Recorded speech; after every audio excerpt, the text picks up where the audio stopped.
Hello, Midwestern Marks Familia. How is it going?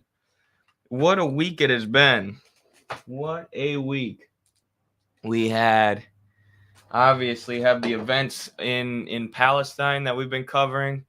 I've been taking a little bit of a break from the streams because our TikTok content on Palestine has been attracting so many new people and drawing so many people's attention to Palestine. Videos with like millions of views, literally. So that's where I've been trying to put my focus this week, as obviously right now there's a real information war going on where the mainstream media and the pro-Zionist media is trying to make Israel seem like the good guys, trying to make Israel seem infallible, trying to make the horrific, heinous, murderous attacks that Israel is launching against the people trapped in the open-air prison that is Gaza. Trying to justify that is what the American media has done. So we've been trying to combat that on TikTok, but we've also gained, hundreds of new YouTube subscribers and hundreds of new TikTok followers and stuff. So I felt like it'd be a good idea to do a live stream, just kind of debrief, talk about what's going on, interact with the audience a little bit. I've got a bunch of the TikToks that I made about Palestine queued up so that we can watch them and discuss and talk about what's going on. I'll answer any questions people have. Obviously, super chats will get first priority on the questions. Our revenue at Midwestern Marks is way down this week because we haven't been doing the streams. Not that that matters or not that I care, but yeah, so super chats get first priority, but I'll hopefully be able to interact with the chat and answer questions or get new information from you guys, because obviously there are reports coming out of Gaza every 5 minutes, it seems like, with new attacks carried out by the Israelis, new places where the missiles have struck, new statistics on civilian casualties. So it's a rapidly developing situation. Obviously, I think this goes without saying. Obviously, we fully support the Palestinians, fully support the movement for a free Palestine.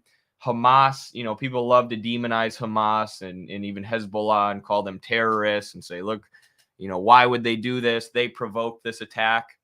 Hamas wouldn't exist if it wasn't for Israel stealing all of the Palestinian land and forcing the remaining Palestinian people into this tiny little area, Gaza, which is the center of Palestine's ancestral homeland, and keeping them trapped there in an open-air prison. Like, of course, an armed insurgent group is going to form, and they're going to fight back if you keep millions of people trapped in an open-air prison, systematically deprive them of basic political and human rights, and leave them in an economic situation where something like 95% of the water in Gaza is undrinkable. I mean, the Israeli state themselves said that the situation in Gaza is unlivable.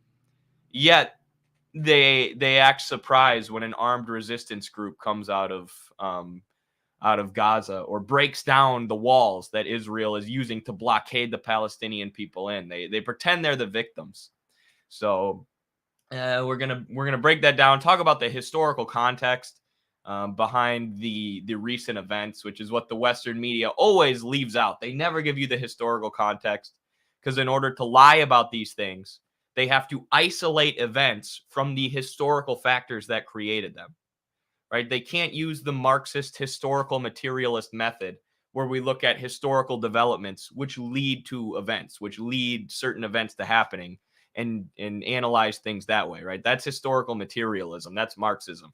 What the media does is the opposite of that. They take the event, they isolate it, and they say, look at these terrible Palestinian terrorists. Look at what they've done to the fine, upstanding white people of Israel.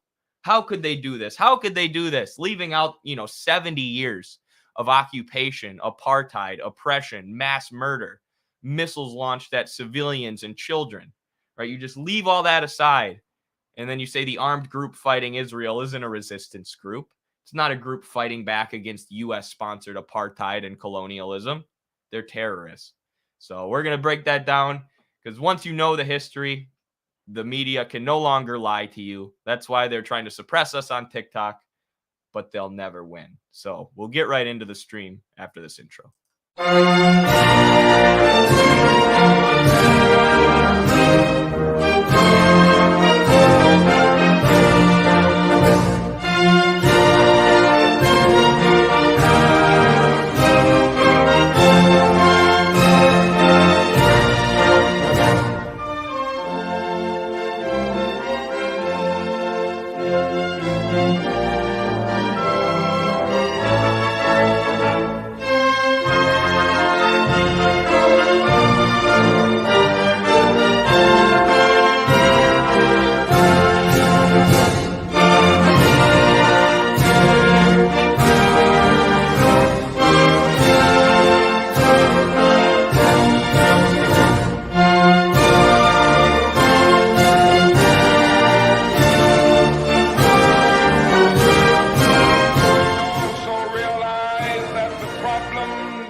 economic injustice cannot be solved without a radical redistribution of political and economic power.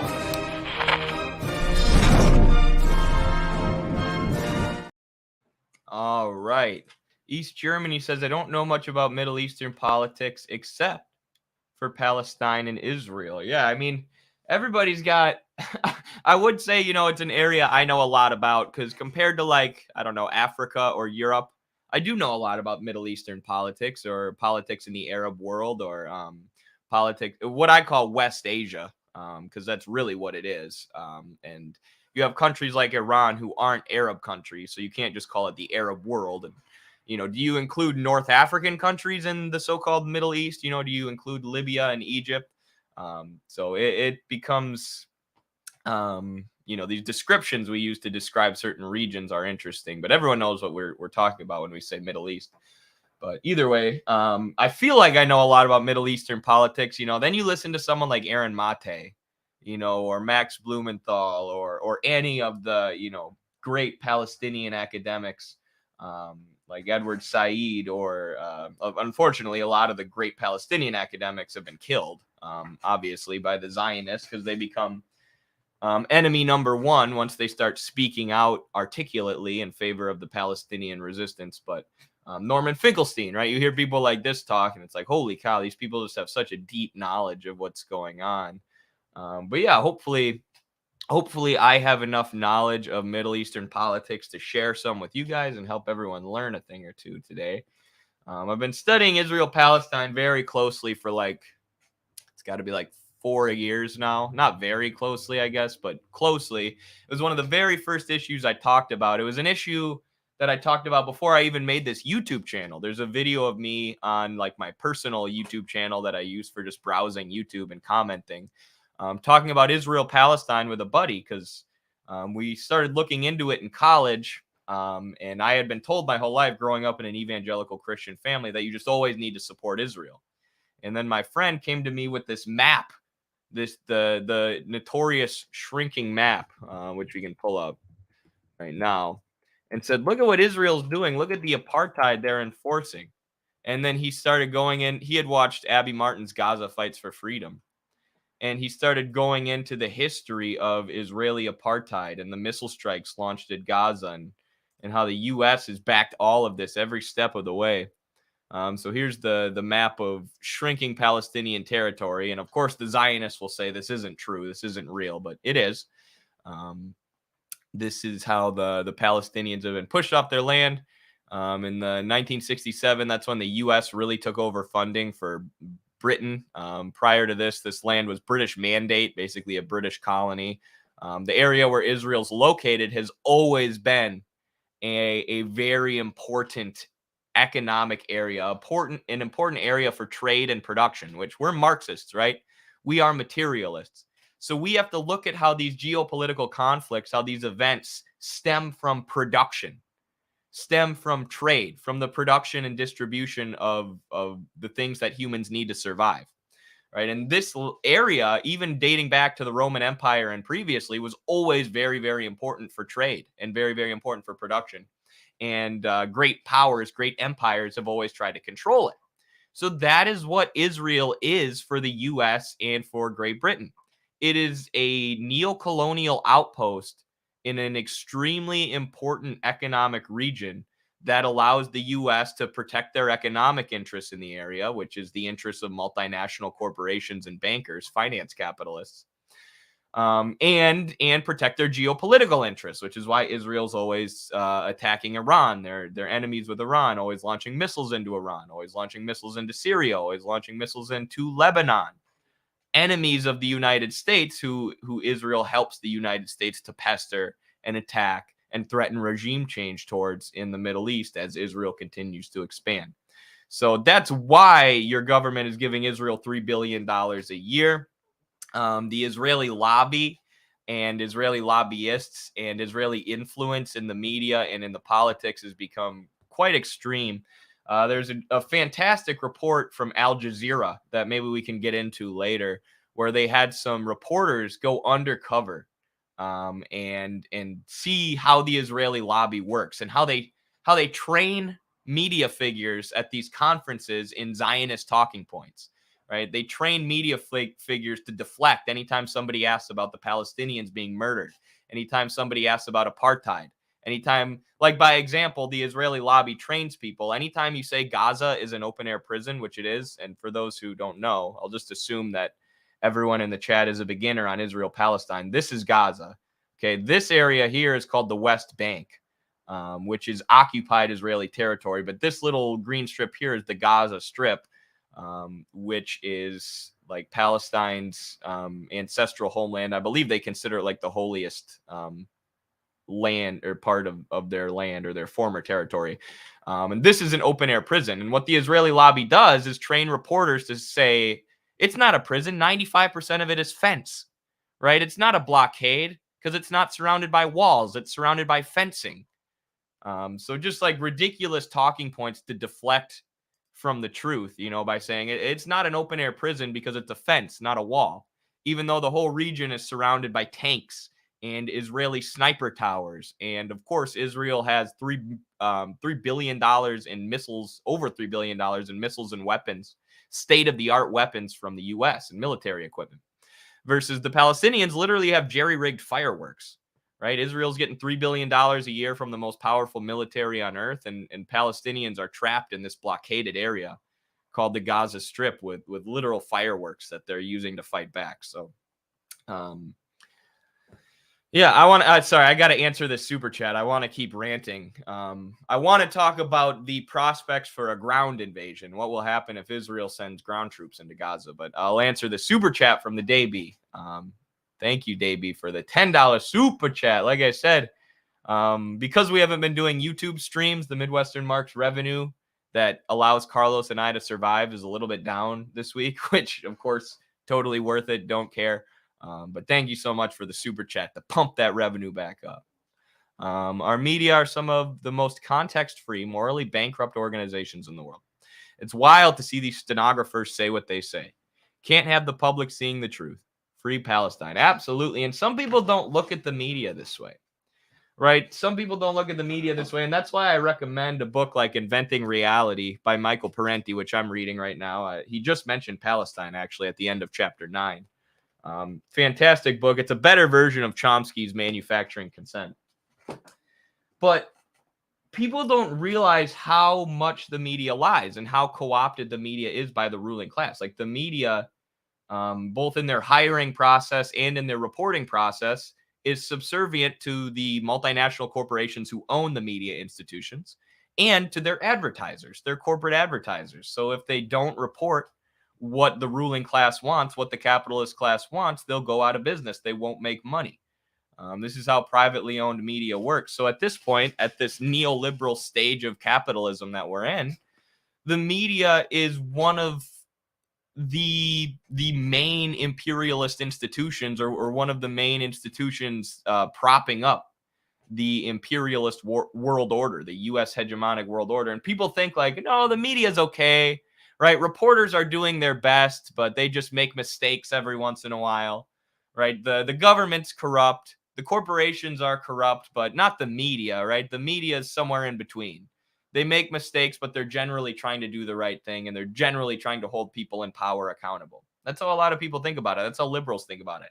It is not the case, right? It is not the case. As Chomsky says, any dictator in the world would admire and be envious of the subservience that the U.S. media has to the U.S. military and the U.S. government and the U.S. ruling class and U.S. corporations, right? Our media is a tool of empire, and it's one of empire's most powerful tools. And the way they kind of trick people into thinking they're not is by pretending to be objective, right? They pretend to be objective and unbiased in the language that they use and in the way that they frame things. But as we're seeing with the Israel-Palestine conflict, which is really not a conflict, it's an occupation and apartheid enforced by the U.S., you see how biased the media is and how they frame everything on the side of the imperialist ruling class. And that's by design, right? They won't hire. I mean, we've seen it too. Even Mehdi Hassan and Ali Velshi, two Muslim MSNBC anchors who I normally disagree with on almost everything. They work for the corporate media. Obviously, they're not great, but they have just given some mild criticism of Israel this week. Mild criticism. And they got suspended. Their shows have been taken off air. So even mild criticism from reporters gets a crackdown from the network and from the owners and the advertisers. MSNBC reportedly suspends 3 Muslim anchors amid Hamas-Israel conflict. So even the slightest condemnation of the literal genocide and ethnic cleansing that Israel is carrying out in Gaza right now gets you banned from corporate media. And that's how they systematically push out any opposition voices, systematically push out anybody criticizing imperialism, which is why you guys turn to YouTube shows like this, which is why people turn to my TikTok, which is why people get information from online. And it's also why I have 2 strikes on my TikTok account right now. That's why they suppress us and ban us and try and prevent the truth from getting out over social media, because it's harder for the media to lie to us nowadays than it was back when Michael Parenti wrote Inventing Reality and there was no internet, when there were just major television networks pretty much controlling all of the information. But I want to say too, let me pull the shrinking map back up, the Palestinians' shrinking territory. I want to say too that Israel has been unable to take Gaza, really. They've sent ground troops in once, and it ended up in like 40 some casualties for the IDF. The Israeli forces really got smacked around by Hamas and the other militant groups in Gaza because they understand the terrain. There's reports that they have actually, I don't know that makes much sense, though. There have been reports that they have like underground tunnels in Gaza that they can travel through to fight guerrilla war. Maybe. I feel like they would hide in those underground tunnels when the missile strikes are coming in, but I don't know. Unconfirmed, we'll say, on the tunnels. But either way, they understand Gaza much better. This is where the Palestinians have lived their entire lives, versus Israel didn't understand the terrain as well. And last time they tried a ground invasion, they really got smacked around. So what they do is just blockade the region in and sit behind $3 billion in United States missiles and just fire them indiscriminately at civilians and children, right? They can't take on Hamas head on. They can't fight like men. They can't go in on the ground and fight their enemies. So they sit back behind missiles gifted to them by the United States empire and just launch them at kids, launch them at hospitals, launch them at schools like a bunch of cowards. But what I'm hearing now is that Israel is planning some sort of a ground invasion, that they're maybe going to try and seize northern Gaza. Now, if that happens, I got to imagine that Hezbollah and Syria and Iran will all have something to say about it. So Hezbollah is this resistance anti-Israel political group. They might be socialist leaning. I'm not sure about the internal politics of Hezbollah at this point. But what I know is that Israel has been continually launching missile strikes into Lebanon, hitting U.S. and Israel's enemies in Lebanon, which is to the east of Israel here. And what that's done is allowed Hezbollah to grow and grow and grow and grow, because, every time Israel hits a family with a missile, it encourages more people to join the resistance, right? Every time they hit a Palestinian family with a missile, it encourages people to join Hamas. Every time they hit a Lebanese family with a missile, it encourages people to join Hezbollah. And they're also launching missiles into Syria.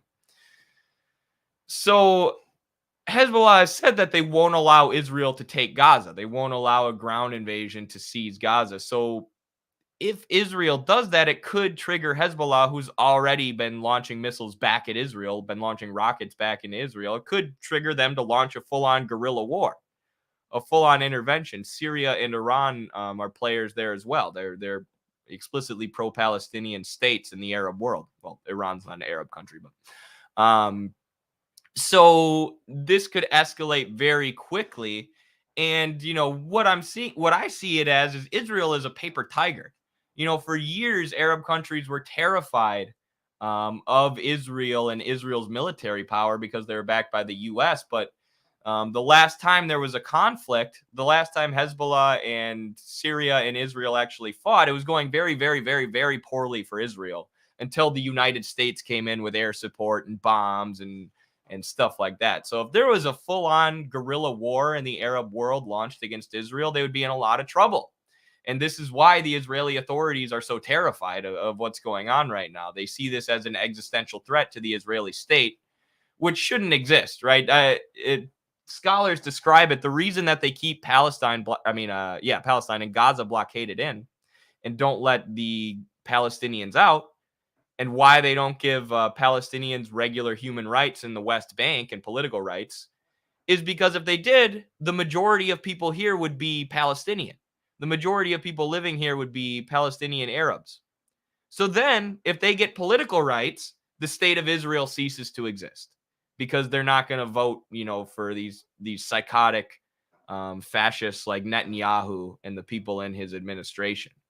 So if they have to enforce an apartheid, Israel has to enforce an apartheid in order to exist, which is why I don't believe in a two-state solution or whatever. I don't believe Israel has a right to exist at all. I don't believe the state should exist. I believe it's a U.S. neocolonial outpost that was placed on top of Palestine so the U.S. could protect their political and economic interests in the region. And they don't have any real right to exist. It's nothing but a neocolonial tool of the West. So it's exciting that we could be seeing maybe the fall of the Israeli state, but it's going to be violent, it's going to be bad, and there's going to be a whole lot of propaganda around it. So, yeah, crazy times we're living through, though. Crazy times. And I see this, you could see this within the framework of the move towards multipolarity, right? The era of U.S. and West European dominance around the entire globe is coming to an end. Their ability to prop up entire states and countries like Israel who oppress the Arab world and carry out U.S. neocolonial interests, they're not going to be able to do that for much longer. We already know NATO's running low on weapons. NATO's already running low on armaments as they've overextended themselves in Ukraine and elsewhere. So now they're fighting the war in Ukraine, and they're going to have to try and continue to prop up and help Israel. It's falling apart for the empire, yo. Falling apart. Yay, my country called out Israel. What country's that, East Germany? I'm assuming East Germany is not your country. Since they don't exist. Glad I'm not the only one that supports a one-state solution. For sure, no. The answer is a dictatorship of the proletariat, right? We're Marxists, we're communists, we're socialists. The solution to this is communism. It's socialism. It's workers, whether Jewish or Muslim or Arab or whatever. The workers control production. The workers control the state. The workers control the region. And like I said, if that were to happen, if Palestinian Arabs were given political rights, there wouldn't be this Zionist, murderous apartheid state of Israel. There would just be one state called Palestine that people can live freely under. And by the way, I should say this too. That was what the PLO was advocating for. That was what the Palestinian, what does PLO stand for? Palestinian Liberation Organization. Palestine Liberation Organization. They're a secular, socialist, left-leaning party who, in the 80s, I believe it was through the 80s, 90s, and early 2000s, were the leading resistance group, not Hamas. And they were a secular left-wing socialistic group. And Israel, of course, infiltrated them, bombed them, did everything they could to destroy them. Israel, with the help of their intelligence agency called Mossad and with the help of the CIA, dismantled the PLO. And, Hamas became the resistance organization that took its place. So rather than this secular socialist resistance organization, you have this sort of religious nationalist organization. And, even when the PLO was fighting back against Israel, the propaganda was the same, right? They still called them terrorists. They still called them Muslim fanatics. They still called them crazy and evil and said there was no reason for the PLO to exist or be fighting back against Israel, right? The propaganda was the same.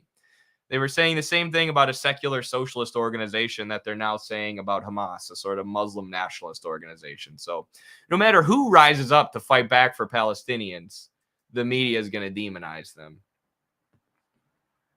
Israel literally has Jewish-only roads that they won't allow Palestinian ambulances to use in emergencies without express approval from the occupation forces. Yeah, anybody who denies that Israel is an apartheid state is being absurd. Simply absurd. Because of laws like that, because of they're deprived of political rights and voting rights, and even two organizations that are known for siding with the U.S. and known for siding with the empire, Amnesty International and the United Nations, have repeatedly condemned Israel as an apartheid and said their occupation of Palestinian territories in the West Bank and in Gaza are tantamount to apartheid. I guess this would be more in the West Bank, because in Gaza, Palestinians are trapped in an open-air prison. In the West Bank, they're just occupied by the IDF and Israel. But so that's the UN, and this is Amnesty International, right? Mainstream sort of pro-imperialist organizations. So I will be right back. I'm gonna play. Actually, I'll be right back. I gotta run to the bathroom. Give me 5 seconds.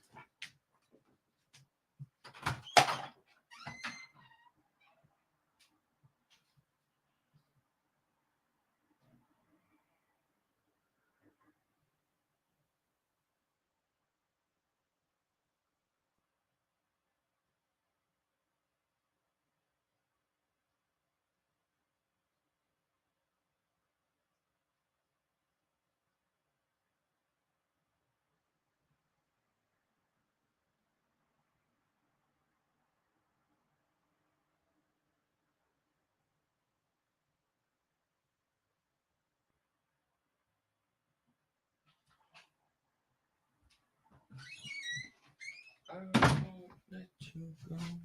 All right, back already. Let's see what the comments are saying. Huh?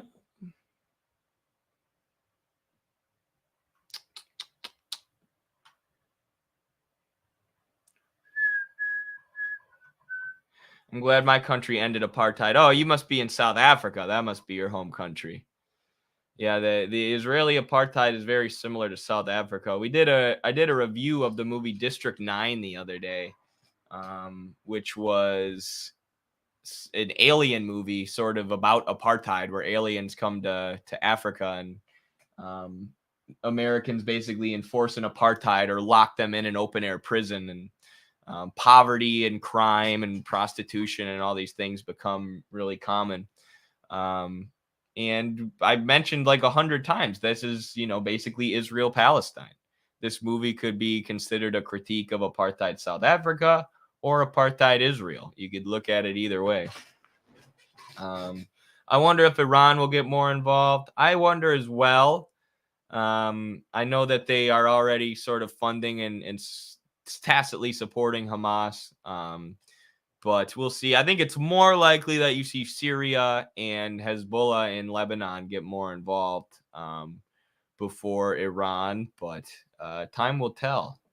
Time will tell.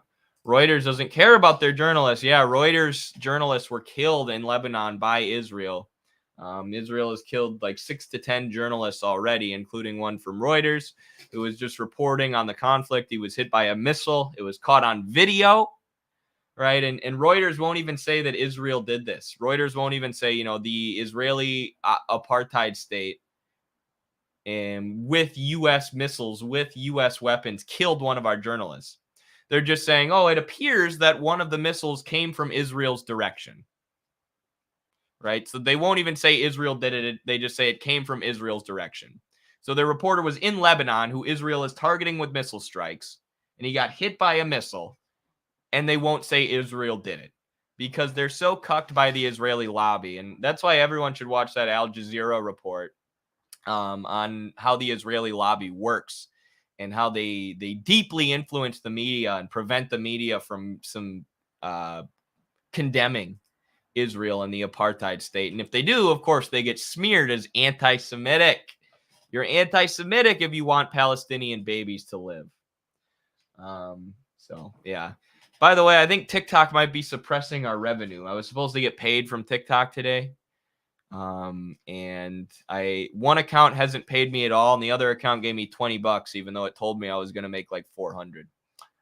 So if anyone wants to send super chats, just kidding, kind of. Genuinely religious people do not slaughter innocents. Yeah, and they'll invoke the name of God too, which it's super weird talking to evangelical Christians. And if for those of you who don't know, that's what my family is, a lot of evangelical Christians. I'm like having conversations with them this week. Like, I'm sorry, you cannot tell me that God would support this.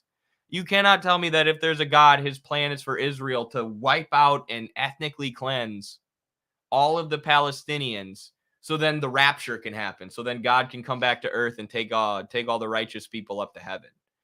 Right? That is a ridiculous story to tell yourself in order to support what is mass murder, apartheid, the massacre of hundreds of children. I mean, go on Twitter and look at the videos. I can't even show you the videos on YouTube because they'll get pulled down. But go to X. There are babies being pulled from the rubble, still alive, crying. Like the most sickening stuff. People with their heads split open, children with their parents crying over them and screaming. And you're going to tell me that God supports this? I have to support this because of God? If there's a God, he does not support this shit. I'm sorry. If I'm going to dedicate my life to following any kind of God, it's going to be a God who stands for peace. A God who stands for a free Palestine where people aren't trapped in an open-air prison without clean drinking water, where children are regularly decapitated by Israeli missile strikes that my taxpayers or tax dollars are funding. You cannot convince me there's a God who would support Israel. Not to mention West European countries are showing just how limited their democracies are by having police beat Palestinian supporters. Absolutely, yes, this is another angle that I've been covering in the TikTok videos, which we'll get into here in a second. But countries like France have banned protests. Countries like UK, there are videos coming out of the police beating protesters and stealing their Palestinian flags. In France, they blasted the protesters with water cannons. In the US, Karine Jean-Pierre, the Biden White House press secretary and the mouthpiece of evil, the mouthpiece of genocide, that's what you are, Karine Jean-Pierre. She said that those calling for peace, the pro-Palestinian protesters calling for a ceasefire, are repugnant and disgraceful. Calling for peace is repugnant and disgraceful, Karine Jean-Pierre. Really? Really, calling for peace is repugnant and disgraceful, but you're not repugnant and disgraceful for mass murdering children with our tax dollars. What kind of fucking twisted, hellish fantasy world do you live in, Karine Jean-Pierre, where you and Joe Biden are the good guys for funding mass murder and the people calling for peace are repugnant and disgraceful? You are repugnant and disgraceful, Karine Jean-Pierre. You make me want to throw up when I hear you say stuff like this. I wonder to myself, how can a human being be this much of an evil, lying bitch? Not to use a gendered insult, I'd call Joe Biden an evil, lying bitch as well. But I can't even wrap my head around how you can be such a disgusting liar on behalf of murderers, on behalf of child murderers. I'd love for every single one of these politicians supporting the apartheid and supporting Israel. Joe Biden, Ron DeSantis, Karine Jean-Pierre, go live in Gaza. Go live in Gaza so you can be on the receiving end of the Israeli missiles that you shell out our tax dollars for. Go see what it's like, and then we'll see if you come back to the U.S. and say this bullshit and say this nonsense about how the Palestinians are terrorists and people who want peace are repugnant and disgraceful. Like, seriously, going back to if there's a God, if there is a God, he's got a special place in hell for people like Joe Biden, Karine Jean-Pierre, Ron DeSantis, Bibi Netanyahu, and all of these mass murdering fucks who are using our tax dollars to decapitate children on a daily basis and then scolding us like we're the bad guys for being mad. Why are you mad? Why are you calling for peace? I don't know, Karine Jean-Pierre, because when I scroll through my Twitter timeline right now, all I see are decapitated children and babies lying under rubble, and I know that they've been hit by missiles that my tax dollars paid for. That's why I'm mad. And no, me and my audience, me and my community are not repugnant and disgraceful for calling for peace, for breaking the information blockade that's used to lie to Americans and trick them into supporting Israeli apartheid. We're not repugnant and disgraceful. You are. You should all be in the fucking Hague. You should all be in prison. You should all be in jail. And then there was an interview that came out the other day where they're asking George Bush, who do you support, George Bush? Who do you support? And he goes, oh, well, it's sure not Palestine. I sure support Israel. Dude, shut the fuck up. You murdered millions of Iraqis 2 decades ago. Why are we asking this guy for his opinion? Why does the media care about this guy's opinion? This mass murderer of Arab people, we're now asking him for his opinion on the mass murder of Arabs? I don't give a shit what he has to say. He should be in the Hague. He should be in jail for the rest of his life for crimes against humanity. Not giving, black tie, or not at black tie speaking events, making millions of dollars to spread Zionist bullshit. Palestinians are one of the Semitic tribes. We cannot be anti-Semitic if we are against the genocide of Palestinians. Absolutely. That's another point that people make out. Thank you so much, Janice, for the super chat. And thank you to Christopher Romero as well. The Palestinians are technically a Semitic people. Right? So you could easily say it's anti-Semitic to cheer on their genocide. It's anti-Semitic to cheer on the mass murder of Palestinians. But what people do, too, a mistake that people make is they boil down the whole conflict to Jewish people versus Muslims, right? They boil it down to a religious conflict, which we talked a little bit about this with Roland Bohr, who's a theologian and a Marxist. People often do that. They distill conflicts down to different religious groups. But like I said, that's not, like I was saying earlier, that's not what prompted the state of Israel to become a thing. And that's not what prompted the U.S. To back the state of Israel. It's not just that they hate Muslims and they like Jewish people, right? If you have a group like the Mujahideen, Osama bin Laden's extremist jihadist group that was fighting Afghanistan when they were in the Soviet Union, the U.S. will fund you and arm you, right? They don't care if you're a Muslim extremist group like ISIS and the other groups they armed and funded in Syria and Libya. If you're carrying out the U.S.'s economic interests, and their political interests, which are tied to their economic interests, they will support you and back you, right? That's what the state of Israel is. It's a U.S. neo-colonial outpost that protects the interests of Western multinational corporations and bankers and protects U.S. political interests by launching missiles at the U.S.'s political enemies and other things, right? So from a Marxist perspective, this all stems from production. It all stems from the economy. The U.S. wants to control the economy in this region. They want to control the politics in this region so they can control the economy. They want the resources. They want cheap labor.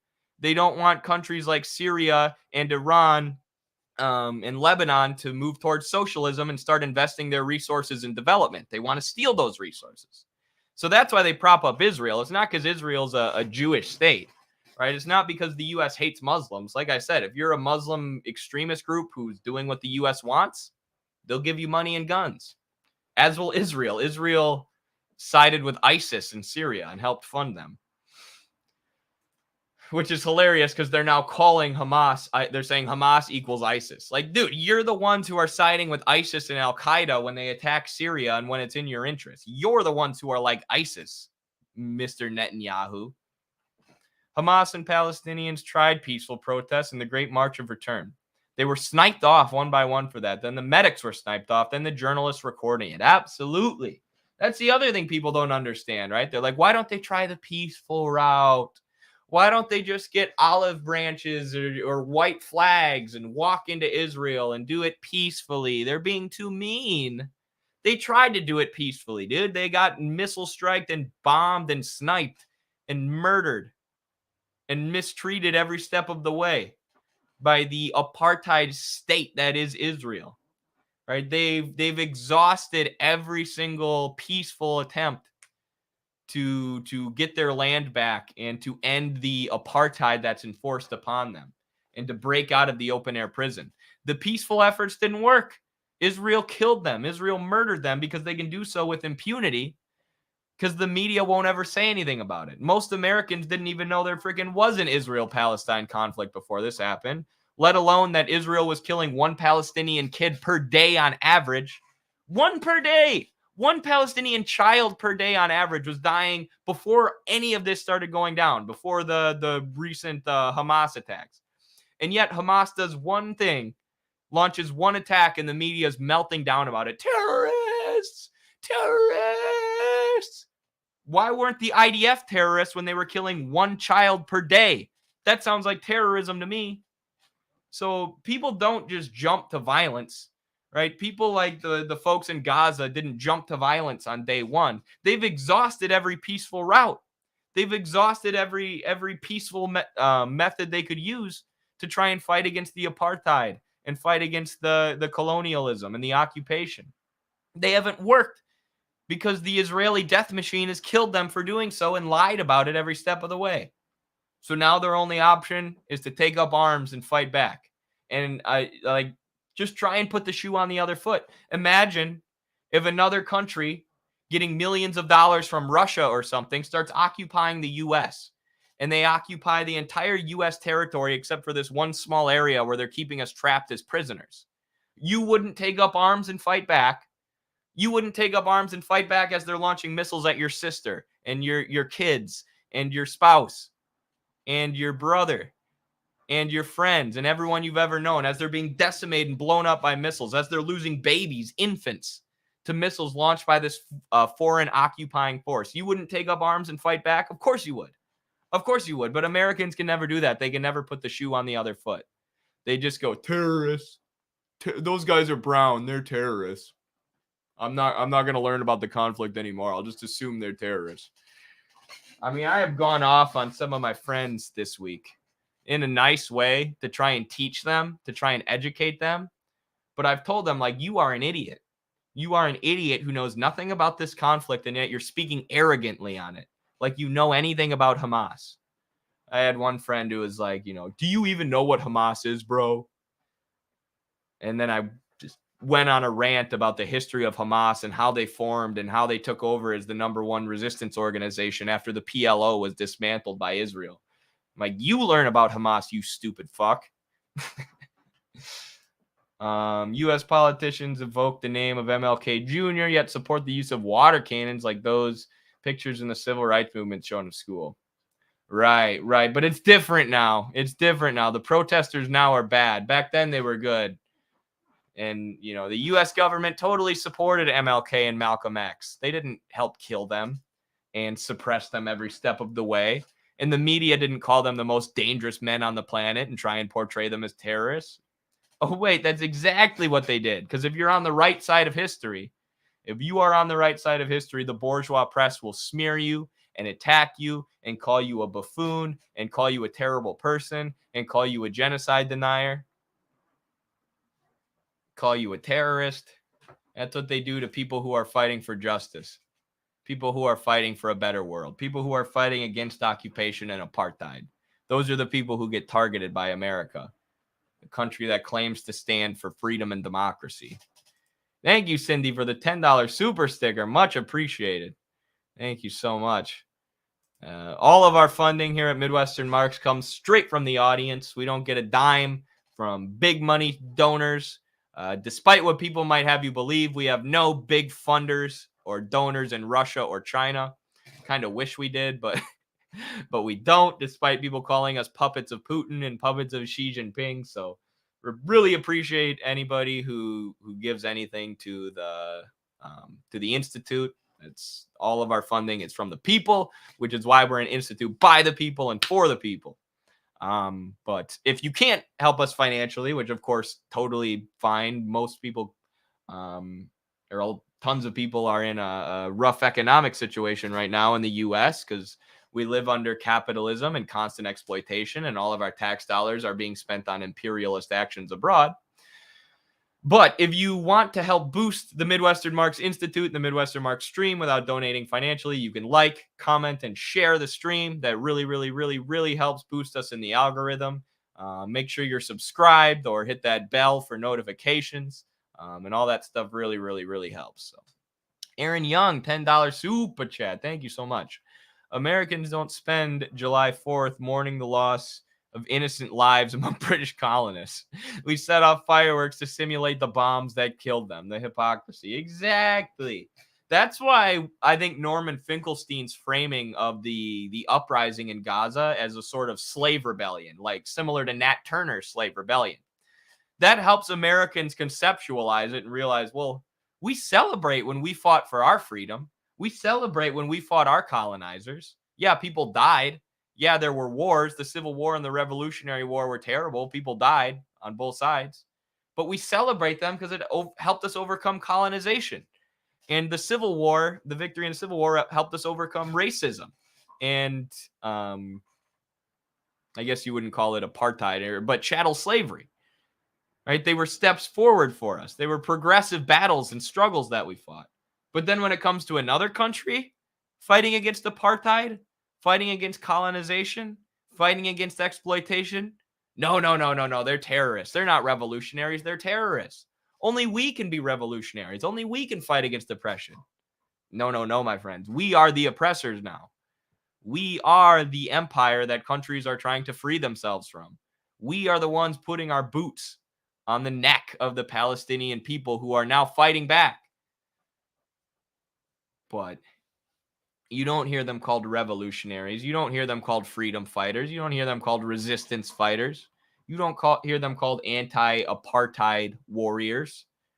They're called terrorists because they're fighting against U.S. interests, and the U.S. media will call anybody who fights against the American ruling class an evil terrorist. And foolish liberal commentators will go along with it. Fools like David Pakman, who has spent the last week or so condemning Hamas and talking about how bad Hamas is, rather than explaining to his audience the historical context that created Hamas. You see Max Blumenthal on Tim Pool, he rocked. Yes, that was a fantastic appearance. I recommend people check out Max's appearance on Tim Pool. He did fantastic. Tim Pool's co-host was just a moron.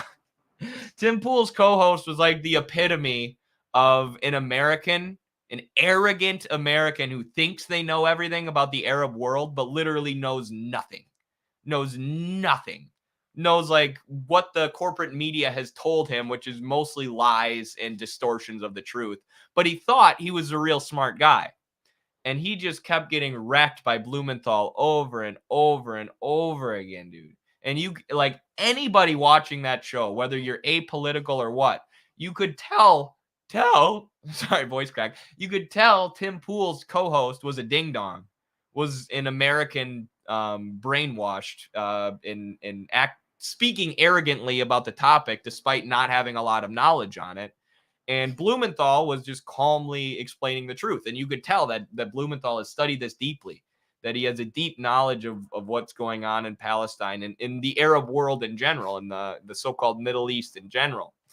It was just apparent, if anybody watched that podcast, I would be amazed if they came away thinking that Max Blumenthal didn't know what he was talking about, or that Tim Pool's co-host didn't come off as an idiot. I mean, Americans are brainwashed by the same propaganda that Tim Pool's co-host is brainwashed by. So that might push people to side with him. But Blumenthal at least had to make them think by debunking that guy. Max has lived in Gaza. Right. You can tell.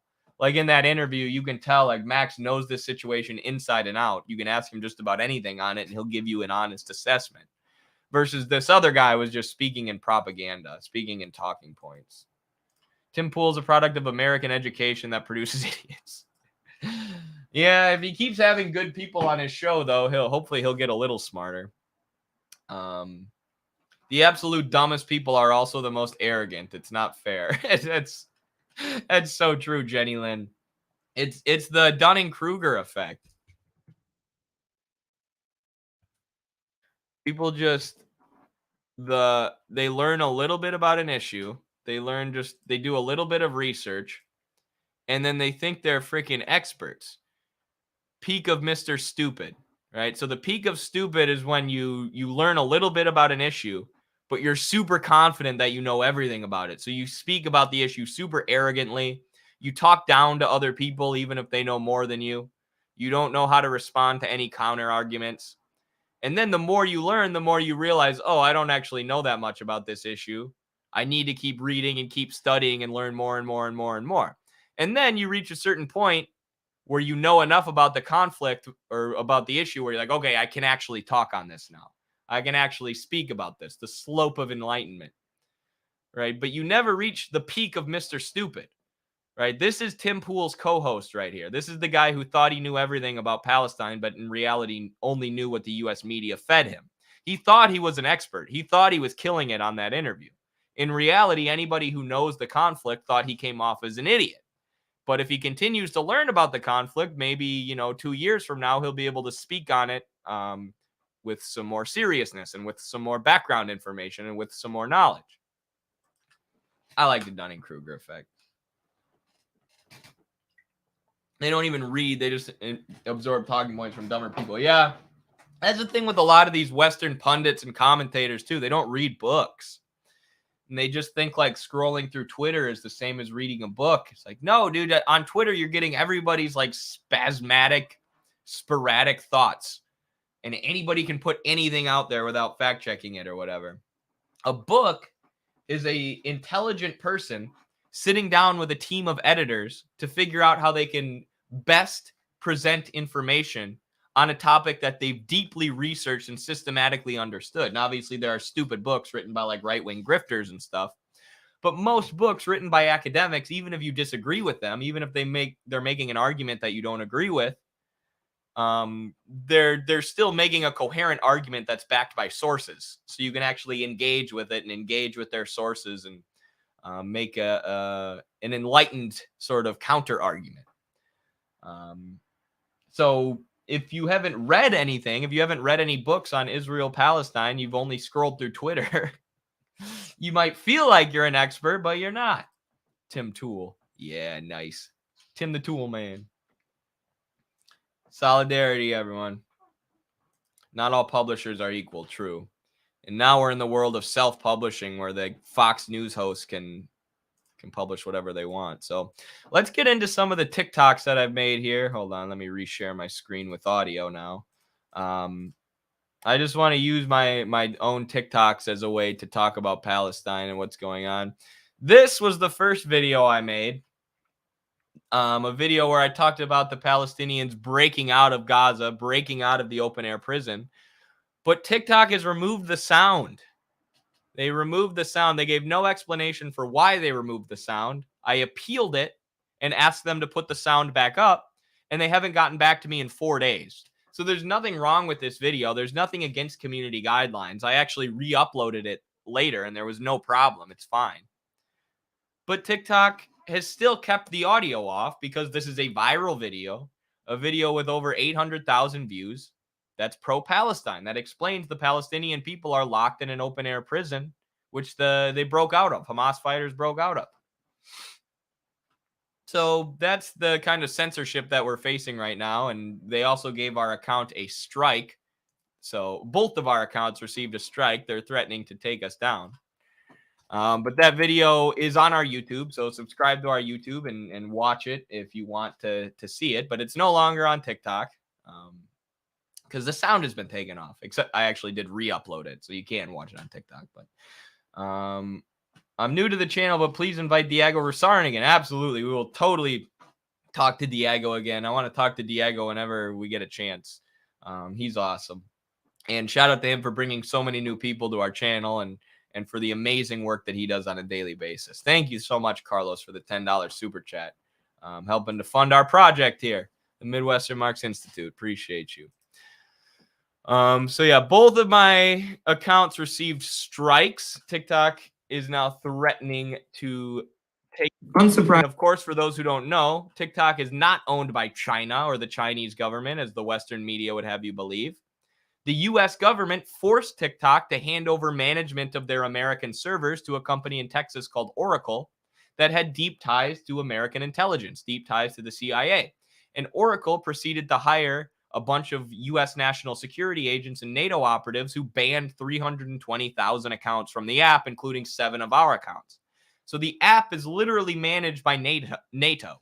The app is literally managed by the U.S. State Department at this point. And these are the people who are giving us strikes and taking us down.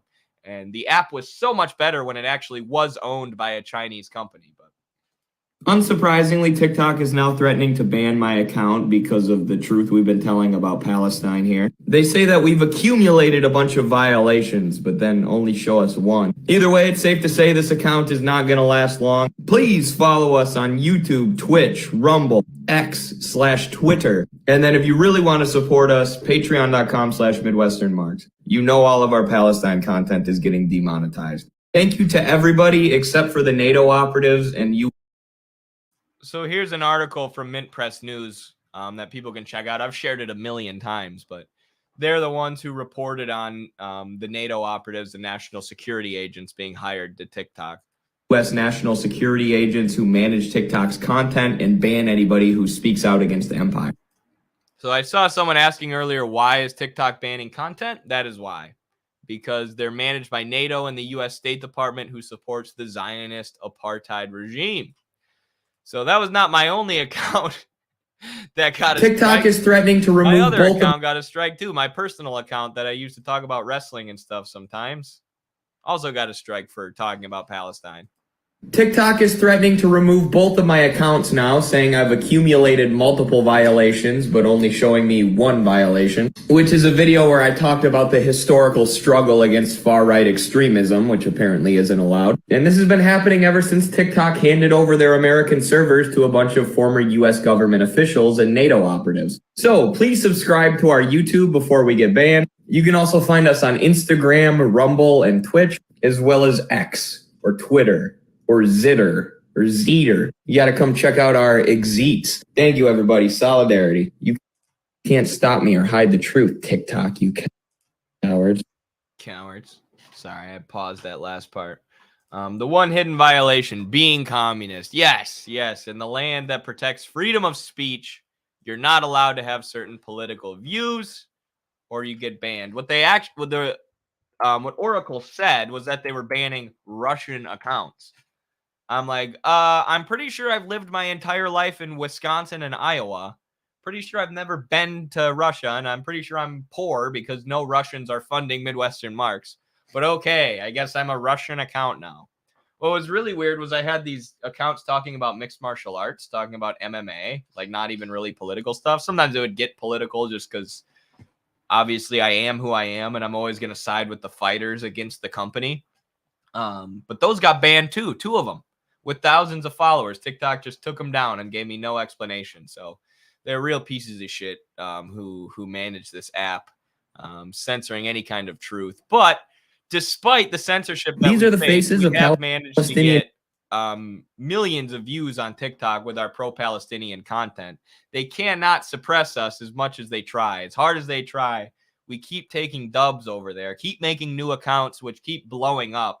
So I imagine the NATO operatives and the national security agents who have been trying to ban any socialist content or ban any anti-imperialist content, they got to hate us at this point. So that makes me happy. I hope there's a NATO operative crying somewhere because they can't suppress Midwestern Marks. But this was one of our videos that blew up. It has 149.8 thousand likes and probably close to 1 million views. These are the faces of Palestinian children who were living in Gaza when they were killed by Israeli rocket attacks taking place over the last year. 11 of these children were killed while in their homes seeking trauma care, trying to recover from the last rocket attacks they experienced. This is the reality of the U.S.-funded Israeli.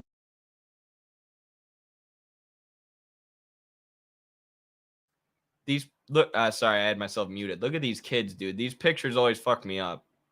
And this was before the recent events, right? So people think that Israel just started shooting missiles into Gaza now. No, they had killed dozens and dozens and dozens of cute little children in Gaza for years leading up to this event. Like I said, they were averaging 1 child per day killed by Israel before Hamas even did anything. So, and people just want to look at the event now on the news and say, both sides bad. No, not both sides bad. One side is being oppressed, being terrorized, and having their children mass murdered by U.S.-backed Zionists. And the other side is the US-backed Zionist massacring children with $3 billion a year plus from the United States. This is the reality of the US-funded Israeli apartheid regime that constantly commits terrorist attacks against the people of Palestine, which are conveniently never reported by the American media, which calls Israel the only democracy in the Middle East. When the media is trying to demonize the Palestinians this week, just ask yourself, why didn't they show you the face of this little girl killed by the Israeli apartheid regime? Because the media is owned by people who benefit from colonialism, so they always side with the colonizers over the colonized. So Palestinian attacks are terrorism, while Israeli attacks are protecting democracy, even when they're literally massacring cute, innocent children. Look at that. Look at the kids. And again, these are all pre-Hamas. This is all pre-Hamas breaking out of the open-air prison and launching their attack against the Israeli settlers. This is how many children they massacred. I mean, this is just one missile strike, and these kids were in their homes seeking trauma care, seeking therapy to recover from the last missile strike they experienced. And you want to pretend like if this was happening to your homeland, if this was happening to your community, if in your community kids like this were being killed on the regular, you wouldn't fight back against the people doing it? I would hope you would. I sure would. I know I would fight for these kids if there was a foreign power killing them and occupying their land. So that one went sort of viral, thankfully. And here's another one where I mentioned this isn't another video, but 2023 was the deadliest year on record for children in the occupied West Bank, where Israel, like I said, was killing one kid per year. So this was prior to Hamas doing anything. They were mass murdering children. And did the media report on it? Did the media call Israel terrorists? Did they talk about Israel being an apartheid state? No, of course not. Because it's only terrorism when the Palestinians fight back. Right? The media wants them to be helpless, good victims, polite victims. Just sit there and let Israel mass murder your population of children. Don't fight back. Don't make a stink. Don't get angry. Just shut up and take it. And then when the Palestinians when they don't shut up and take it, when they fight back, oh, terrorists, terrorists. You're the fucking terrorists, Israel. You are the terrorists. The United States funding this mass murder of kids. They are the terrorists. So, of course, after the Hamas attack and after they broke out of the open-air prison that is Gaza, Israel started telling Palestinians to evacuate because they were going to start launching missiles. But then the Rafah crossing to Egypt was closed, and Israel bombed the Rafah crossing. They bombed one of two exits out of Gaza. One of them leads to Egypt, and one of them leads to Israel. And what I've heard is that we should advocate for the entrances to Israel being opened, not the entrances to Egypt, because if the entrances to Egypt open, that's where IDF forces will come through and start exterminating Palestinians on the ground. That was just something I heard in a Twitter space before. But regardless, this is a video of Israel bombing one of the only exits out of Palestine, as they're telling the people there, leave or we're going to murder you. Leave or we're going to kill you. And then when the people try and leave, they bomb it. Just the most disgusting, heinous, murderous shit imaginable. I'm sorry, this is a profanity-laden stream, but you can't help yourself, dude. When you see pictures of those little children who Joe Biden and Netanyahu and the Zionist regime massacred, the little children who put blood on the hands of all the American politicians and Zionist politicians who have carried this out, it's impossible not to get pissed off. And then when you hear Karine Jean-Pierre say, we are disgraceful and repugnant for calling for peace. We are disgraceful and repugnant for not wanting this mass murder of kids. You can't help but just be like, fuck you. You people are pieces of shit who should burn in hell forever. Israel is now reportedly bombing the Rafah crossing, which is one of just 2 exits out of Gaza. And this comes after they demanded that Palestinian people leave the region. And this just goes to show what even mainstream human rights organizations have been saying for years, that Gaza's an open-air prison. The people are blockaded in there, and it's one of the most densely populated places on Earth. And there's only 2 exits, both of which are heavily guarded by the IDF, or Israeli occupation forces. They've literally got tanks and sniper towers. And there are also 1 million children living in Gaza who are regularly killed by Israeli air raids. So, understand what pushed the Palestinian people to fight back. Violence is usually a person's last resort. There you go. One of the only exits being bombed after Israel sent people there and told them to leave. And of course, what do they all, in order to justify these heinous crimes, they need atrocity propaganda. They need atrocity propaganda. They need to say, like when they wanted to bomb Iraq during the Gulf War, which they did, bombing Iraq to a pre-industrial state and putting sanctions which starved 500,000 children to death in Iraq, that Madeleine Albright would later say was worth it on 60 Minutes. They justified that with the Nayyirah testimony. The Kuwaiti ambassador's daughter or niece or whatever came in and testified before the UN or before Congress or whoever and said Iraqi soldiers are taking babies out of incubators and leaving them on the floor to die. It's a story that elicits emotion, elicits anger, makes you angry at the Iraqis. How could they do this to those babies? Well, of course, it turned out the story wasn't real. It never actually happened, and it was used to justify the actual mass murder of babies carried out by the United States military and their economic sanctions. But people didn't figure that out until the bombs had already started dropping. Right? So that's what we call atrocity propaganda, accusing the other side of the most heinous atrocities. Like this: how can we sit quietly while Hamas burned babies? They burned babies to death, therefore Israel's allowed to kill 500 or 400 plus children. Well, as you'll see in this next video, a lot of the atrocity propaganda, 99.9% of the reports coming out of Israel, there's no source for. There's no evidence for. It's just Israeli soldiers saying Hamas did this, Hamas did that. Therefore, let us do whatever the hell we want to the Palestinian children. As the media completely ignores the very real atrocities towards children, which everybody can see on their Twitter feeds right now. All right, so you may have heard the claim from corporate media that Hamas and the Palestinian resistance murdered 40 babies, and there was never any evidence for this. But now it's officially being announced that the story is untrue. The LA Times and even the Israeli army have officially disowned it. And as Max Blumenthal says, maybe it's time to ask why Israel has to make stories up to falsely paint themselves as the victims. Additionally, there was supposedly an Israeli rave goer who was killed and paraded around by Palestinian militants, and that actually didn't happen at all. The festival goer is still alive, and she says that the video was fake. This is what we call atrocity propaganda, making up the worst stories about someone who the media wants to demonize. That way they can justify the murder, the bombings, the demolitions of homes, the seizures of land, all the things that Israel does with American taxpayer dollars. So that's how the atrocity propaganda works. So you can bring up all these crimes of Israel, all these terrorist attacks by Israel, the years of occupation and apartheid enforced on the people of Palestine by Israel. And someone can go, yeah, but Hamas burned a baby. Hamas beheaded 40 babies.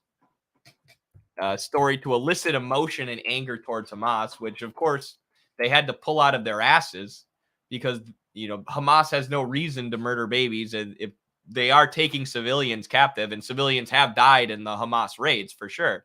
And we learned we now know at that rave event, the IDF were hiding behind civilians and basically using them as human shields, which is so ironic because that's what they always accuse Hamas of doing. Anytime they massacre like 11 Palestinian kids, they say, oh, it's Hamas's fault. Hamas was using them as human shields. The Israelis were actually using human shields, but they have to pull this atrocity propaganda out of their asses to demonize Hamas. Meanwhile, the media is silent on the very, very real atrocities that are going on in Gaza every day right now and have been going on every day for the last 70 plus years. So now we can get into some of the terrible celebrity takes. So there were a lot of celebrities who fell for the atrocity propaganda and made fools of themselves. Fools of themselves trying to support Israel's apartheid and trying to support Israel's mass murder without knowing what the hell they were talking about, without reading a book, without doing an ounce of research. I'm sure these celebrities were poked and prodded by, arms of the Israeli lobby, or they were poked and prodded by their management or their owners or whoever to post things in favor of Israel. But so many of them made asses out of themselves by trying to talk about a conflict that they don't understand, by trying to speak arrogantly and confidently about an occupation and apartheid that they know nothing about. And, why do Americans give a shit what celebrities have to say about this anyways? Right? Listen to Norman Finkelstein. Listen to an academic and a scholar who has lived in that region and has studied Israel, Palestine for the last 15 years. Why would you listen to Justin Bieber when you can listen to Norman Finkelstein? Gosh, America is so stupid. Stop listening to Justin Bieber about Israel, Palestine, and start listening to scholars who have actually studied it. But either way, let's just laugh now at some of these moronic celebrities and the stupid shit that they've said about Palestine that's now getting them mocked on the internet, thanks to people like you who have allowed our videos to go viral. These videos went mega viral, the ones dunking on celebrities, because again, Americans are obsessed with celebrities. But this was Jamie Lee Curtis, the Freaky Friday actor, who you'll see in the video. But this video dunking on Jamie Lee Curtis has well over 1 million views and over 400,000 likes. So people love this one. And Jamie Lee Curtis, I hope that you've seen some of the people who are mocking you and making fun of you for making this horrific post. And I hope you do some self-reflection on how you're using your platform and how little you know about the things that you talk about on your platform. And I hope you come back better from this. If not, I'm going to destroy you again. Lee Curtis posted, and it's perfect because celebrities don't care about anything except for their reputation. So I'm glad I got a viral video that helped damage their reputation for because they deserve it after lying about a conflict they don't understand. Jamie Lee Curtis posted this picture and said, "Terror from the skies," with the flag of Israel. But then somebody pointed out to Jamie Lee that these aren't Israeli kids, they're Palestinian kids. And what they're looking at is a missile strike launched by the state of Israel. And rather than keep the picture up and change the caption to something in support of Palestinian children, Jamie Lee Curtis deleted the picture. Apparently, she doesn't think that Palestinian children are worth using her platform to support. She was only in favor of these kids when she thought they were Israeli children. Man, it's almost like celebrities are in a competition with each other to see who can post the most ignorant stuff about Palestine. So she posted a picture of Palestinian kids being bombed and said, "Pray for Israel." And when she was informed that this was a picture of Palestinians, she didn't say, "Oh, okay, pray for Palestine then." No, she deleted it. She deleted it because apparently Israeli kids are the only ones that matter. Palestinian kids don't matter. Fuck them. Fuck them. Bomb them. Who cares? Who cares? They don't deserve life. Like, are you kidding me? What is wrong with these people? And it's so perfect because she thought she was going to get a pat on the back for this. She thought it was a benign post. I'm going to get some brownie points from the media by supporting Israel. Get some brownie points from the Israeli lobby. And then she screwed up and posted something this stupid that exposes that it's the Palestinian children being targeted and bombed and killed every day, not Israeli children. And she got dunked on for it. Her reputation took a big hit for this. So it's just perfect. Perfect. Thank you, Jamie Lee Curtis, for showing yourself to be ignorant to everybody and helping us get a viral video in favor of the Palestinian cause. Next up, we have Jesse Eitzler, motivational speaker. Man, I am absolutely former white rapper and current owner of the Atlanta Hawks. This one was less viral. Jesse Eitzler is a less popular celebrity, but still, a lot of views on this one. And I hope Jesse sees it. Man, I am absolutely fed up with ignorant American celebrities today. Here's Jesse Eitzler, the owner of the Atlanta Hawks, saying that you can't stand with Palestine because if you do, Hamas might come to the U.S. and shoot your grandma. That's right, we all gotta support Israel bombing the Palestinians to smithereens, otherwise Hamas might come get us. Sounds exactly like the BS reasoning they gave for invading Iraq, Jesse. Remember that war that killed millions of people? Hey Jesse, instead of making up fantasies about Hamas coming to America and killing children because it suits your political narrative, why don't you talk about the very real brutalization of children that goes on in Gaza every single day? Celebrities, shut up and open a book challenge.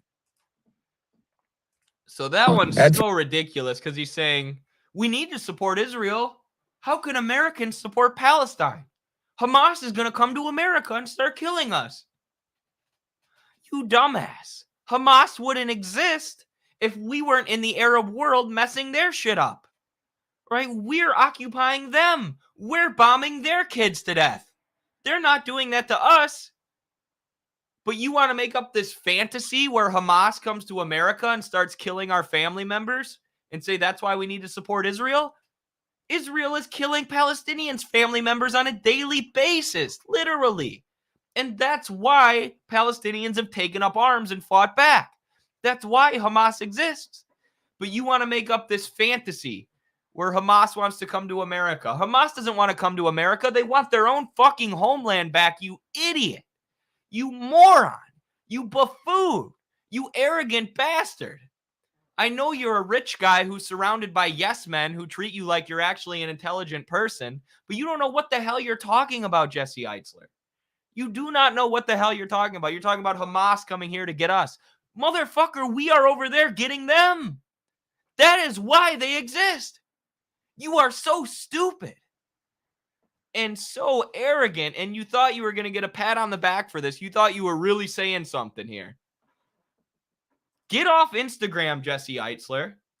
Get off Instagram. Take a break from giving motivational speeches and read a book. Read some Edward Said. Read some Palestinian academics. Then come back and tell us what you have to say.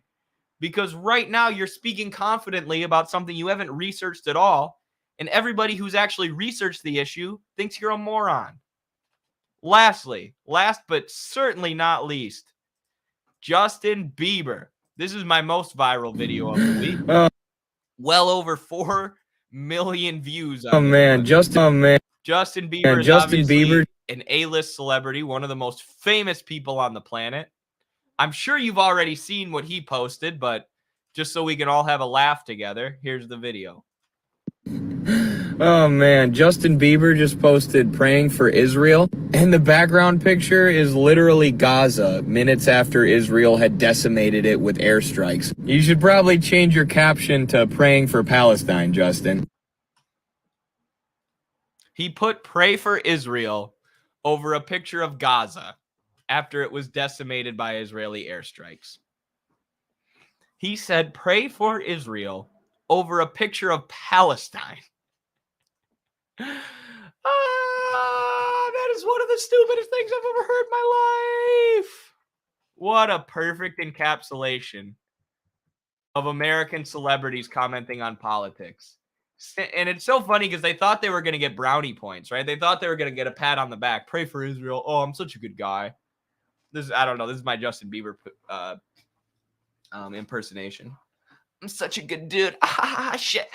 I'm going to post this about Palestine. I'm going to post this about Israel. It's so sad what's going on there. It's literally so sad. I saw on the media they beheaded 40 babies. It's sad as fuck. Pray for Israel. And then he posts a picture of Palestine after it got decimated by Israel, who mass murdered children. I mean, what a self-own. It doesn't get any better than that, folks. It really doesn't get any better than that. Thank you to Justin Bieber and Jamie Lee Curtis and Jesse Eitzler for trying to support Israel, for trying to use your platform to support Israel, and instead showing everybody how Israel is in the wrong and the people supporting Israel are morons who don't know anything about this conflict. And on top of that, you showed us that celebrities are morons who we shouldn't listen to when it comes to geopolitics because they don't know what the hell they're talking about, and they're just trying to get brownie points from the establishment. They're just focused on protecting their reputation and making their fans think that they're good people. Thank you all. Much appreciated. You make my job much easier when you say things that are this stupid.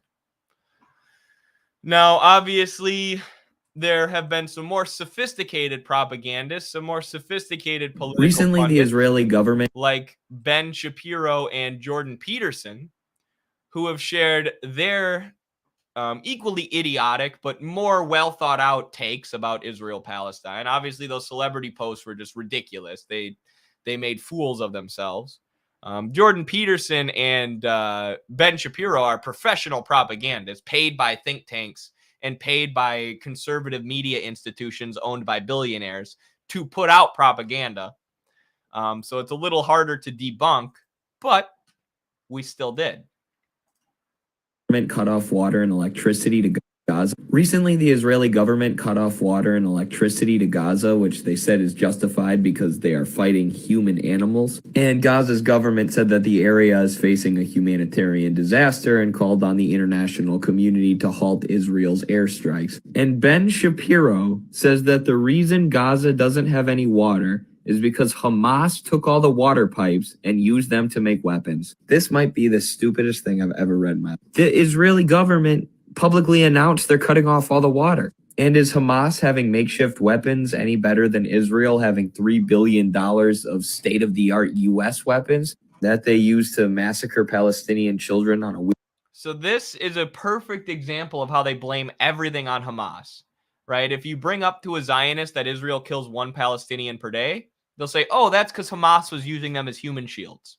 It's all Hamas's fault. It's not that we're indiscriminately launching missiles into Gaza, which is one of the most densely populated places on earth, where about 44% of the population is children. That's not why. It's because Hamas was using all the Gazans all the Palestinian children as human shields. Right. And this is one of the best examples I've ever seen. Israeli officials announced on a weekly basis weapon that they are cutting off water and electricity to Gaza. They publicly say it, and then they say, well, we're fighting human animals. We're fighting the Nazis. We have to. And Ben Shapiro says, no, the reason they don't have any water is because Hamas dug up all the water pipes and turned them into bombs. The Israeli government literally announced that they're cutting off the water. How can you say it's not their fault that the water's cut off?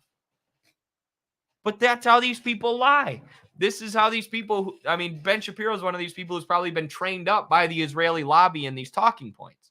Deflect everything towards Hamas. Deflect everything towards terrorism. Even if the Israeli government is literally admitting it.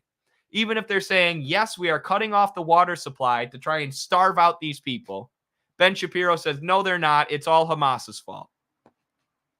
Massacre Palestinian children on a weekly basis. But this is what the Zionists do. They just blame Hamas for everything, literally. Israeli government cuts off the water? Nope, it was Hamas. Israel killed one Palestinian per day? Had to do it. They got attacked by Hamas. Everything's because Hamas. Everything is because Hamas. And ironically, and Ben Shapiro has apologized for this tweet, of course, but he did tweet this at one point. Israelis like to build. Arabs like to bomb crap and live in open sewage. This is not a difficult issue. Oh, really? Really? Israelis build and Arabs like to bomb crap. Who's dropping the bombs right now, Shapiro? Who's dropping the bombs? And ironically, it's Israel dropping bombs on Palestinian-built homes. So the Palestinians are building and the Israelis are bombing. It's the exact opposite. The Israelis are bombing things built by the Arabs. But he completely inverts it and then says, aren't these Arab people disgusting? They're living in open sewage. Yeah, because they're occupied by an apartheid state who constantly bombs their infrastructure and cuts them off from clean water and electricity. The Gaza Strip is more tightly blockaded than Cuba is through the U.S. embargo, which is intended to not let any trade in or out. Right? These people are systematically cut off from the outside world as they're having their infrastructure constantly pummeled with state-of-the-art weaponry handed to Israel by the United States. But you want to blame the Arabs for that? You want to say it's the Palestinians' fault? They're dirty and gross living in open sewage? Israel's the one occupying them and not letting them have access to clean water. So it's just a complete inversion of the reality. Just a total lie, both lying by omission and just lying straight up. that Ben Shapiro has to do in order to blame everything on Palestine, blame everything on Hamas, and forgive all the crimes of Israel, even the most heinous and horrific ones. And, at one point, when I first started making pro-Palestine content, obviously Zionists got mad at me right away. This is a story time. Zionists got mad at me right away, and they said, that map is fake. Palestine hasn't had their land stolen by Israel. Everything Israel does is in self-defense. The Palestinians are terrorists. I'm like, oh, maybe I had this issue wrong, right? I'm not an expert. This was in the first year that I was talking about Palestine. I'm like, I'm not an expert. I'll hear these people out. So I sat down. Me and my buddy Brock sat in a Zoom chat with these Zionists. One of them was from New York and was planning on eventually moving to Israel to join the IDF. And 2 or 3 of them were actually in the IDF. They were in Israel and they were in the occupation forces. And I got them on Zoom and, pretended to be their friends. And within minutes, they were talking about exterminating the Arabs and how all Arab people are terrorists and how they always attack us first. And I was like, holy shit. These people are evil, and these people will lie endlessly to justify the most horrific stuff, right? You can bring up the most horrible things that Israel has done, and they will find a way to twist it and blame it on Hamas, right? So that was, for me, my first look into how the Zionist mind works and how Zionist ideology brainwashes people. And since then, I haven't really taken anything that a Zionist has to say seriously, because I know they're always going to side with the state of Israel. Right, you could show them a video of like an IDF soldier like shooting a Palestinian child point blank, and they'd be like, "Oh, well, there's a Hamas soldier behind them. You just can't see him." Right? They thought that child was part of Hamas. Right? They'll justify anything, and they'll tell any lie to do it. And that's what Shapiro's been doing, and that's why he's been getting ratioed on Twitter and called out on TikTok like that. Actually, they aren't launching missiles indiscriminately. They are targeting densely populated buildings to inflict as many casualties as possible, and targeting hospitals and targeting schools. That's a good point, Stu. Yeah, it's not all indiscriminate. They're trying to cause as much damage as possible, and they're saying, all those Palestinian civilians support Hamas anyway, so it's worth it to kill them. Even though 44% of them are children, they support Hamas. Kill them. So great point, Stu, and thank you so much for the super chat. That was one of our better super chat comments for the day. Thank you so much. Thank you to all the super chatters. But either way, there have been a lot of these propagandists, and sometimes they get ratioed. Sometimes the the Zionist propaganda does really well. That's why we're in a sort of information war, right? We're competing to try and get information out there, and Israel has all the institutions of power on their side. They have the media on their side. They have the think tanks on their side. They have the Israeli lobby on their side. They have political pundits who are puppets of corporations like Ben Shapiro on their side. But what they don't have on their side is the truth. What we have on our side is the truth. We are getting the truth out there. So even though we, are getting suppressed and banned, and Western countries are trying to ban pro-Palestinian protests, we're still getting the truth out there. We're still having videos go viral. We're still having our responses to folks like Ben Shapiro and Jordan Peterson go viral because people are hungry for the truth and they're tired of being lied to, and they're becoming better at noticing when they're being lied to. They're doing better at realizing when these folks like Shapiro and Peterson are lying to them. And the Shapiro response did pretty well, but this response to Professor Jordan B. Peterson went mega viral. And I've been trying to get his attention on Twitter. I just keep tweeting this video at him and saying, Jordan, do you have any responses to my TikTok that went viral calling you an intellectual and moral coward? He is yet to respond to me, but either way, here is me fighting the information war against Jordan B. Peterson, puppet of Zionist think tanks. If it'll load. And the CIA is interfering with our video.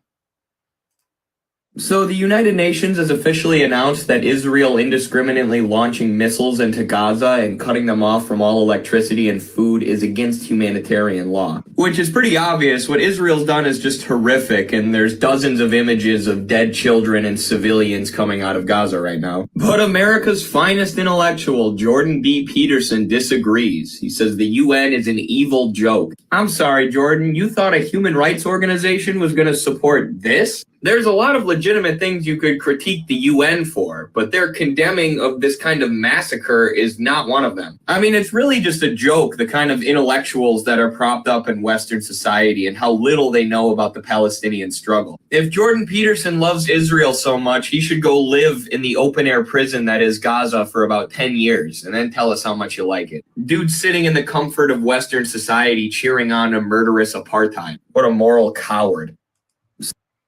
So there you go. Jordan Peterson is mad at the UN. He's mad at the UN for condemning Israel missile striking children. He wants the UN to look the other way. He wants them to look the other way or do what Shapiro's doing and cheer it on. Yes, murder those children. Murder those children and tell the public that you're fighting Hamas. Just absurd. And I'm not surprised that video went viral because of how stupid what Jordan Peterson said was. This person's saying Peterson's a hypocrite. This person's saying Peterson's a clown. Yeah, he's literally calling now for Harvard and Harvard alumni to censor people who are pro-Palestine. He's calling for college or censorship on college campuses of people who are pro-Palestine. For anyone who knows Jordan Peterson's history, your jaw should be on the floor right now.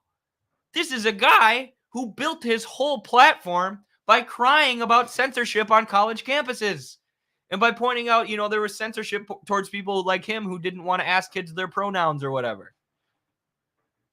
He made his whole platform by crying about that and saying, I'd rather die. He's literally said this before. I'd rather die than be censored. I'll die for my beliefs. Unless you're pro-Palestine. Unless you disagree with me, then you should be censored. Like, the hypocrisy, dude. Like, what is wrong with these people? How do you not realize that you're a hypocrite, Jordan Peterson?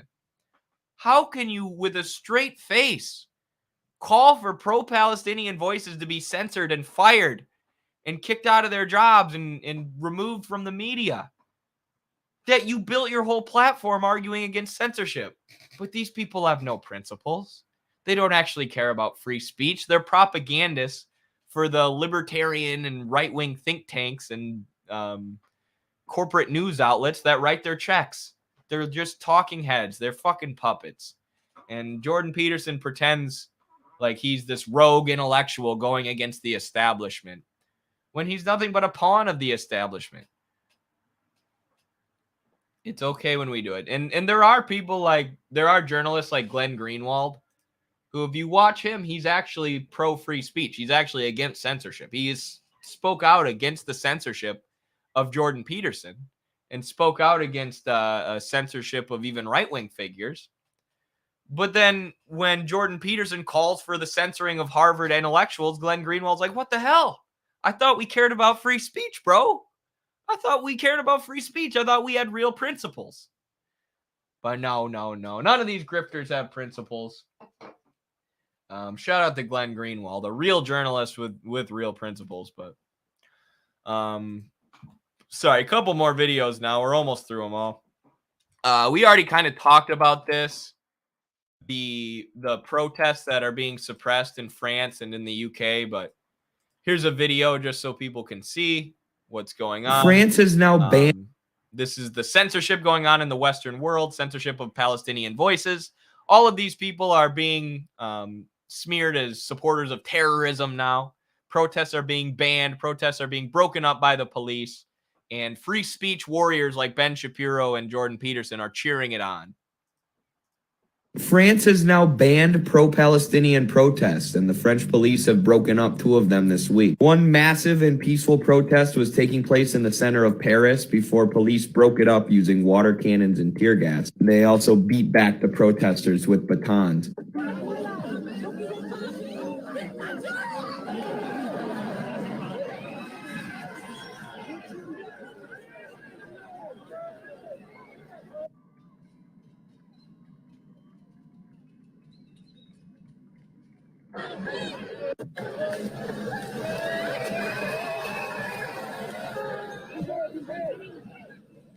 This is how Western imperialists react when an oppressed people who they've been subjugating for over 70 years rise up and fight back. They respond with violence, censorship, atrocity propaganda, and lies, constantly painting themselves as the victims and portraying anybody who disagrees with them as a terrorist supporter, while ignoring the terrorism that they support and commit against the Palestinians on a daily basis. Don't let them beat you back, France. Continue to stand with Palestine. We'll do the same here in America.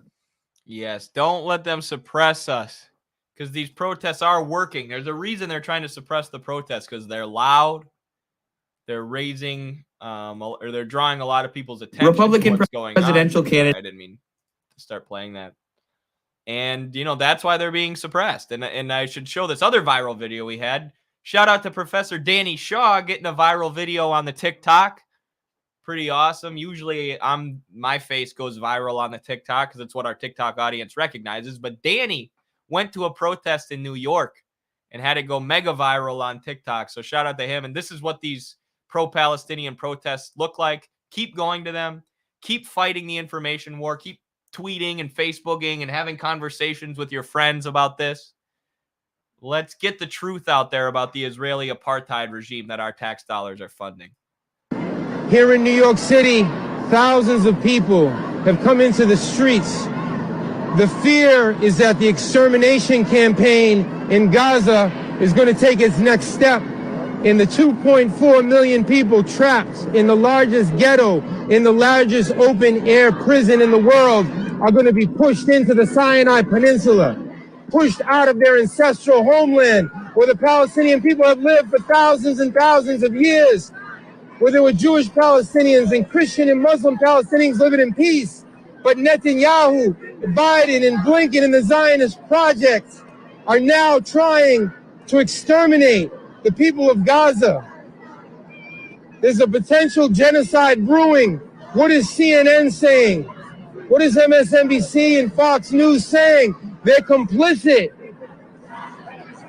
in this potential genocide of the Palestinian people.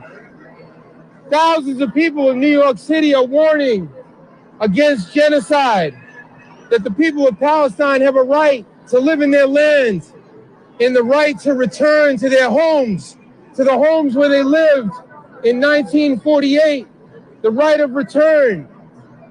Around the world, we're seeing the onset of fascism in France, in Germany, in England. The people are not allowed to carry the Palestinian flag. The propaganda campaign is equating Hamas with the entire Palestinian people. Because of one attack against 1,300 people in Israel, does that justify the displacement, ethnic cleansing, and genocide of 2.4 million people in Gaza and almost another 3 million in the West Bank? Here in New York. So he killed it with that video, not only showing how massive the protests were with this great camera angle here, but giving such a deep history and a good history of what's going on and explaining how the media lies about it and how the media distorts it and how Israel's preparing a massive assault right now that equates to genocide, that it equates to an extermination campaign. And the media is complicit in it. The media is still talking about Hamas being terrorists and how evil Hamas is and how this one attack by Hamas is the worst thing ever. So unbelievable video from Danny Shaw there. Love to see how viral that's going. The people are getting behind Palestine right now. The information blockade is breaking, right? The Israeli lobby is trying so hard to shut us up, and they can't anymore. The people will no longer be silent, and the people are waking up to what's going on in Palestine. I recommend everyone check out this movie by Al Jazeera. They had reporters go undercover, sneak into the Israeli lobby and film their meetings. So that in this movie, you will see the Israeli lobby and their spokespeople training up people in Zionist talking points, training up people on how to deflect criticism of Israel towards Hamas, towards anger towards Palestine. They've become experts at manipulating the media. And it also talks about how the Israeli lobby, anytime a media outlet publishes something critical of Israel, they hear it from the Israeli lobby. They get attacked. Hey, can you change that headline? You're making it sound like Israel are the aggressors. Make it sound like they were responding to an attack from Hamas. When Shireen Abu Akleh was murdered and targeted by IDF forces, an Al Jazeera journalist, a bunch of outlets were saying there was a skirmish, between Hamas and Israel, and Shireen Abu Akleh was caught in the crossfire. When all of the evidence said that no, the IDF was carrying out a horrific murderous raid, and they knew Shireen Abu Akleh was there, so they killed her because of her pro-Palestinian journalism. And the U.S. media wouldn't even protect one of their own. They wouldn't even protect a Western journalist or an Al Jazeera journalist who was targeted by an apartheid regime and murdered because they're so cucked by the Israeli lobby. So I think this is the right movie. Maybe this is, I don't even know if this is the one I was thinking of, but oh yeah, it is. This is the right one. So check this out. Shout out to these journalists who went undercover. It's freaking wild watching this. Shireen was assassinated, yes. We have someone in our chat named R.I.P. Shireen Abu Akleh. That's like their name. But yeah, here's one more video I got for you on Ron DeSantis. This one's just kind of for fun. Republican presidential candidate Ron DeSantis just posted a video attacking Americans who are protesting for Palestine, saying that if you don't like this country, you should just get out. And you know what? No, I'm not going to get out, Ron DeSantis, because this country promises me freedom of speech. How about if you want to keep sending $3 billion of American tax dollars to Israel every year, you go live there. You seem to care about them more than the Americans you're actually supposed to represent, because that's where you keep sending our tax money. Actually, that's perfect, Ron. Why don't you go live in Gaza for a year? Then you can see firsthand what you have been funding with American tax dollars every step of the way. And for once, an American politician will have to be on the receiving end of the apartheid and colonization that they fund abroad. They also attacked Shireen Abu Akleh's funeral. Yeah, I forgot about that. They did do that. Read the comments on this. I keep getting comments like this. So proud of you for continuing to speak out. I keep getting comments like, you're a hero, you're a king. You're a king for speaking out about Palestine. It's like, no. I appreciate you all so much. Thank you for saying that. You're all very, very nice. But I am not a hero for speaking about the genocide that's being carried out with my tax dollars. Right? I'm just a moral person who cares about people, who loves people, who knows what the hell's going on. So I'm against it. And I'm going to use the platform that I have to speak out against it in any way I can. The real heroes, the real kings, are the people trapped in Gaza, are the people living in the occupied West Bank, the Palestinians living in apartheid who don't have a choice, right? Who are born into this situation where they're systematically deprived of rights and having missiles fired at them and have no access to clean drinking water, right? Those are the heroes. I'm not a hero for saying that these people deserve basic human rights and that these people deserve to have their material needs met, right? I'm just, I'm doing what every American should be doing, in my opinion, speaking up for the oppressed people of Palestine who are being massacred and subjugated with my taxes. So I would encourage you all to keep doing the same thing. Keep fighting the information war, boosting good information, having hard conversations with your friends and family, demanding that the U.S. stop funding the Israeli apartheid state, breaking down the lies put out by the Israeli lobby and by the Zionists, because the truth is getting out there. There's a reason all these videos are going viral and why Midwestern Marx has gained so many followers in the last few days. It's because people are waking up to the crimes of the empire and the Zionists. Free Palestine from the river to the sea. All right. Well, that's going to do it for me today, everybody. Talk to people, agree. I hope you all enjoyed this stream very much. Patreon.com/MidwesternMarx is where you can support us financially. Like I said, TikTok, it seems like, is holding up the funds that they promised to pay us. I imagine that our account will be pulled down or demonetized soon. So the only way or the only consistent source of income for Midwestern Marx is the Patreon, patreon.com/MidwesternMarx. If you give $1, you can join the Midwestern Marx Discord forever. We'll never kick you out. If you're a $10 donor, you get a copy of Carlos's book, The Purity, Fetish, and the Crisis of Western Marxism. So yeah, if you want to support us, that's the best way to do so. Other than that, like, comment, and share the stream. Thank you all so much. solidarity with Palestine forever. We'll see you on the next one. Much love.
And economic injustice cannot be solved without a radical redistribution of political